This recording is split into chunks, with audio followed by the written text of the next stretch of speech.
Due, of course, to the All-Star break, it's been 10 long days since we've been able to watch Kraken hockey. And now it looks like we're going to have to wait a couple more. What's cracking, everybody, and welcome back to Kraken R&R after an extended break. And honestly, I don't know what more there is to say about this game other than the Kraken were clearly not back from vacation, at least mentally speaking anyway. Now, the break wasn't all a bad thing. In fact, coming into the game, it was mostly good for the Kraken, as they were able to get not only Matty Beniers, but Jaden Schwartz back from injury, and it looks like Schultz and maybe even Drieger could be quickly behind them. But of course, even with the team about as healthy as they've been all season and coming off of a 10-day break, they go up against an Islanders team who are on the second half of a back-to-back, and get absolutely stomped. It is just one game, so hopefully the Kraken can shake this off, figure out how to get out of vacation mode and actually show up for the rest of the games of this road trip, and get back to being that team that we've seen on the road up to this point in the season. However, even within the first couple of minutes of this game, there was a pretty big problem for the Kraken, and one that hopefully doesn't turn into a long-term one. And that is that even with a couple of guys coming back from injury, we might see another guy join Schultz still on that injured list, as Burakovsky, 21 seconds into his first shift, goes off the ice with a non-contact injury, and it looked like something that was kind of upper leg, maybe groin type of thing. Either way, he went to the bench hunched over, went to the locker room, and never came back. And as far as net advanced stats are concerned, specifically Dom Luszczyszyn's game score stat, well, in those 21 seconds, Burakovsky managed to finish the night as the 5th best Kraken player out on the ice, which kind of tells you all you need to know about how the rest of this game went. Now, I will say that even after Burakovsky goes down, the Kraken did start to press and gain some momentum, even with the lines. Really, the rest of the night, the lines were completely in a blender, just mixed and matched as we went along with Burakovsky out. They didn't really seem to have much coherence as far as lines were concerned. Even still, in the first few minutes, the Kraken were starting to get that momentum and getting the vast majority of the shots off on goal. However, eventually, against the flow of play, the Islanders win a faceoff in the defensive zone, take a shot from the blue line, and somehow, some way, it finds its way through just about every player that was out on the ice between the guy that shot the puck and the net. Of course, Jones has no way of seeing the puck. It gets through all of them and ends up in the back of it behind him to give the Islanders the early 1-0 lead. And that, even outside of how the final score ends up, was pretty much the nail in the coffin as the Islanders press for more and nearly get it as Cizikas gets left completely alone in front of the net, gets a pass out from behind it. Jones is able to come up with the miraculous save to keep it from becoming 2-0. Geekie does put one off of a post to almost tie the game, but eventually the Islanders do make it 2-0, as within the last couple of minutes, maybe even the last minute of the first period, the Kraken just can't get the puck out of their own end, and eventually a turnover behind the net once again leads to a pass to a guy wide open in front of the net, and he roofs it past Jones this time, who has no chance. I mean, he did manage to make a save on a goal that he really shouldn't have had any chance on before, on Cizikas, but this one ends up behind him, and it's 2-0 going into the break. So, obviously not an ideal start to the game, but we have seen this before this season with the team, that occasionally, especially after long breaks, they'll get off to a slow start in the first period, but then something happens in the locker room between the periods, they come out in the second and get right back into the game.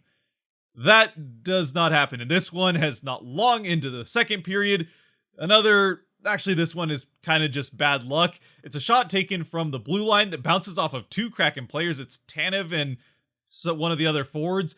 Bounces off two guys and just lands right in the middle of the slot, where Pajot picks it up, wheels around, fires a shot between Alexiak's legs as he's trying to block it. It goes through his legs, past Jones, and into the back of the net to make it 3-0. The Kraken do immediately get a shot right off the faceoff, but right back the other way, another breakdown in the defensive end, and it's the new Islander in Bo Horvat, who was traded during the break, that is left all alone on the side of the net, completely forgot about by all 5 Kraken players, and the pass gets from Barzal to him, he whacks it into the back of it, and just like that, it's 4-0, still just a few minutes into the second. So at this point, it's pretty clear that at least defensively, this team did not come to play, as it's a complete disorganized mess in the defensive end.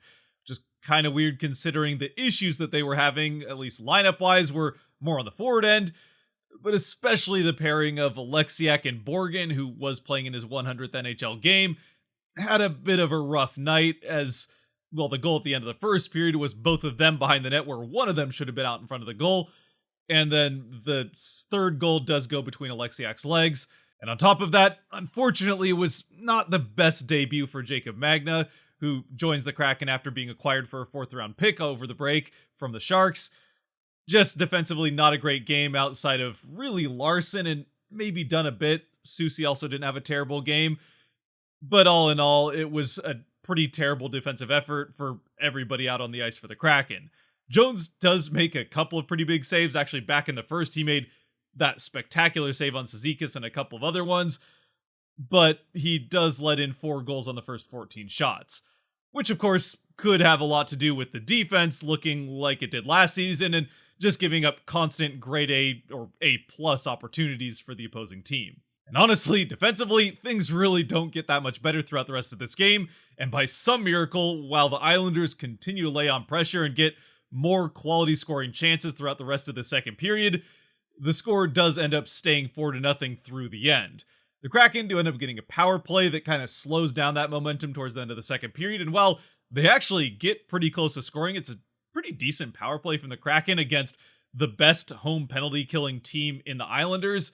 They aren't able to score, obviously, so we go to the third, where the Islanders seem content just playing for the shutout, which, thanks to Sorokin actually playing pretty well and facing a number of good shots from the Kraken in the third as they finally started to seem to be able to play their game, but it was too little too late, and they end up losing 4-0.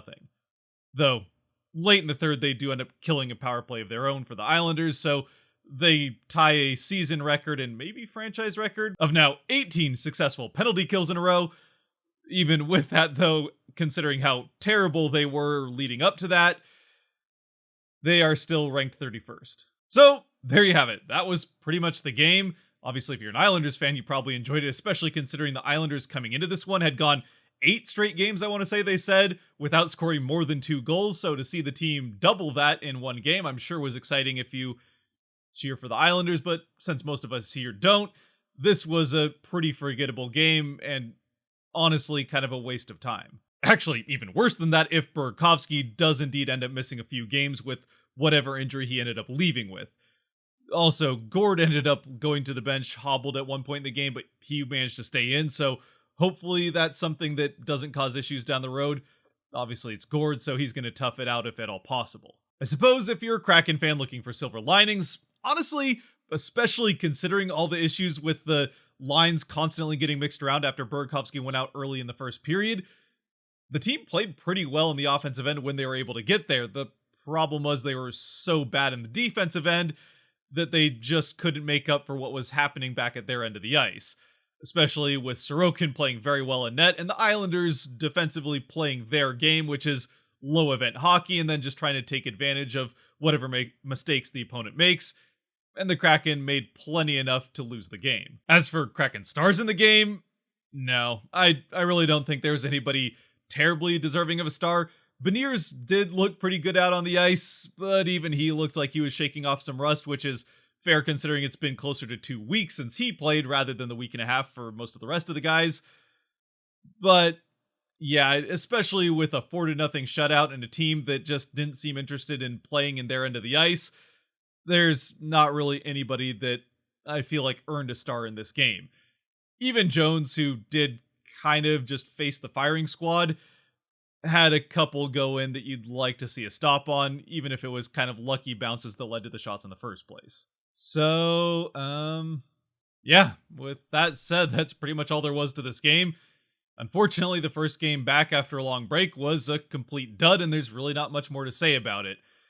If you do want a little bit more upbeat Kraken stuff after the long break, I did just get out the midseason video the day of this game, or the day before this video comes out, so feel free to go and check that one out. It, considering it's going over a very good start to the season for the Kraken, that has a lot more of a positive, upbeat kind of tone to it than anything related to this game is going to. But still, as always, feel free to let me know down in the comment section what you thought of this game, if there's anything you agree with or you feel like I forgot, or if there's anybody you feel like was deserving of a star in this game. Let me know down in the comment section. And yeah, hopefully the Kraken can get back to their game and figure out that the season has started back up here after the All-Star break, because they've got two tough teams coming up here back to back on Thursday and Friday in the Devils and Rangers. Until then, if you've made it to this point, thank you very much for watching. If you did like or enjoy this video, there are buttons for that kind of stuff down below that help support the channel. And yeah, stay safe out there, be good to each other. God bless, and go Kraken.